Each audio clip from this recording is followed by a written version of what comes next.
Қабір үстіндегі зұлмат. Пірадар. Таң намазын оқып болған пірадар таспиқ тартып ұзақ отырды. Күндегісі солай. Мұндай кезде оның ұйықтап отырғаны да, ояу екені де белгісіз. Көзі жұмулы, көкірегі ояу. Тек таспиқ ұстаған оң қолының бас бармағы тынымсыз қозғалып, таспиқ тасын біртіндеп сырғыта береді. Сақал шашы аппақ қудай болып ағарған. Басында сұртақия, иығында көнетөз шапан. Ел басына түскен мына зобалаң жағдай пірадарды тіпті де тыныш қалдырған емес. Күндіз түні Алла тағалаға мінәжат етіп, еліне амандық, өкіметке таупық тілеп отырғаны. Халыққа төніп келе жатқан зұлматты ол іштей сезіп ақ отыр. Тек қолдан келер қайран жоқ. Осы кезде қарияның ақборыл тартқан қалың қабағы оқыс түйіліп, әлде бір жайсыздықты сезгендей болған. Құлағына алыстан бір сарын келгендей, дауыс болғанда да үздіксіз үн. Мұның азан шақырып қойған есімін атап, Ғамза шырағым деп тұрғандай. Осыдан кейін пірадар Құран оқып көп отырды. Есіне ештеңе оралмағанымен, Сәдуақас мырзаның шейіт болғанын ұзын құлақтан естігенді. Марқұмның дәл қай күні, қай жерде опат болғанын білмесе де, жаманат хабар мұнда да жеткен. Енді бұған әруақты Жабай бидің өзі аян беріп, немересінің тәнін жер қойнына беруді аманаттап тұрғандай ма? Пірадар Жабай ақынды қалай білмесін, біледі ғой. Жаны жәннатта болғай, жарықтық бұрынғының соңы қиырды болжап отыратын әулие адам еді. Елін алқалап, халқына қамзау болған жан. Сүйікті немересін жебеп жатқаны ғой, әруағыңнан айналайын деп жүрегі еміреніп кеткен. Әкесі марқұм айтып отыратын. Бір жылы күзге салым болса керек, үйге Жабай ақсақал бастаған бір топ адам келіп түсті. Әкесі Ғаппар қожа қонақтарға өрістен жылқы алдырып, тай сояды. Сол жылы әйелі Дәржанның аяғы ауыр болатын. Жабай би мен әкесі Ғаппар қожа өзара сыйлас, рухани дос болған деседі ел. Сол сапарда Жабай ақсақал аунап-қунап досының үйінде қонақ болып қайтады. Аттанар алдында Жабекең айтады дейді.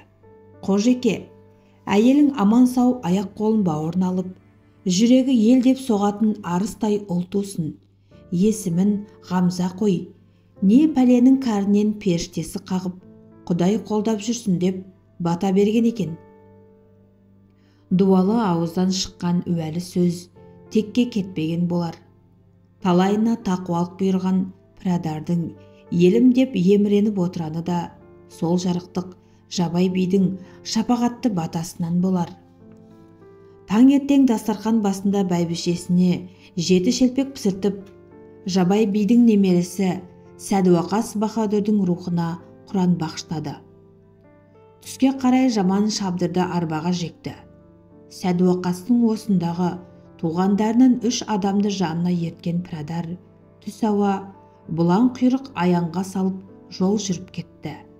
Ел іші дүрбеленге түсіп, әр жерде наразылық күшейіп, ашынған ел ереуілге шығып, өкіметтің жолсыз жазасына ұшырап, қапияда көз жұмуда.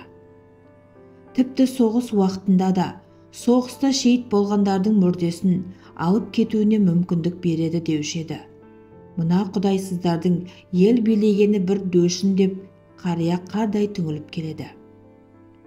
Пірадар 5 шоқы маңындағы Жақпар төбеге көз байлана келді. Өзінің болжамы солай болса керек. Межелі жерге жетіп тізгін тартты. Шабдар аттың ауыздығын алып, шылбырдың бір ұшын тобылғының түбіне қазықбау шалып байлады. Сонсоң қасындағыларға соңымнан еріңдер дегендей ишара етті. Бұлар төбені балақтап, еңкеңдей басып жүріп кетті. Ес біліп етек жапқалы осы арамен талай жүрген секілді пірадар, бірақ дәл қашан, қай мезгілде екені есінде жоқ. Көкейінде бәрі сайрап тұрғандай, шындығында ол бұл жерге бірінші рет келіп тұрған. Енді 1-2 қадам деді ол ішінен адымдай басып. Сонан кейін төбенің күншығыс жағына қарай бұрыла жүрді. Осы кезде қапталда болу керек дейді, өзімен өзі сөйлескендей. Қарсы алды ұйса өскен тобылғылы алқап. Пірадар соны айналып өтіп, арғы алаңқайға іліккенде, табан астында адамның шашылған сүйектері ағараңдап алдарынан шықты. Соны көрген пірадар, «О, жаратқан ием» деп күңірене үн қатты. Батырдың сүйектерін үлкен жаулық секілді матаға түгендеп, қаузай бастаған. Тек бас сүйегі ғана жоқ. Мұны көріп бәрі де ақылдан адасқандай аңтарылды. Қасына еріп келген туысқан ағайындар да есеңгіреп, бауырлары өксіп жылап жіберді. Бәрі де жалтақтап пірадарға қарай берген. «Алланың жазуы солай, қарақтарым, тәубе қылыңдар» деді ол азаматтарды сабырға шақырып. Пірадар айтқандай, бәрі жаратқанның жазуы, көнбеске лаж жоқ. Жүрегі ел деп соққан Сәдуақас Баһадүрдің сүйегі сол күні бас дерсінге түнделетіп жеткізіліп, ың-шыңсыз жер қойнына берілді. Себебі аңдушылар көп еді. Осыдан 1 апта бұрын ГПУ-дің жендеттері Сәдуақастың сенімді серігі Ноғай Жақыпты атып өлтірді. Оның мәйіті әлі де далада жатыр. ОГПУ жендеттері оны алдырмай аңдуда. Шілденің түні. Көл жақтан салқын самал есіп тұр. Іргеден ашық аспан астында жатқан мәйіттің иісі келеді. Көп жылдар өтер. Сәдуақастың туған інісі Арыстанбектен тараған ұл қыздары да ат жалын тартып ер жетер.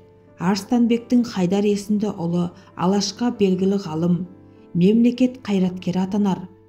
Кейін еліміз тәуелсіздік алған кезде Хайдар Арыстанбек ұлы Баһадүр әкесі Сәдуақастың бас дерсіндегі жасырын жерленген бейітін тауып, оның сүйегін Балқаш пен Қоңыраттың арасындағы Жұмағұл басына әкеліп, өз әкесі Арыстанбектің қасына арулап қайта жерлер.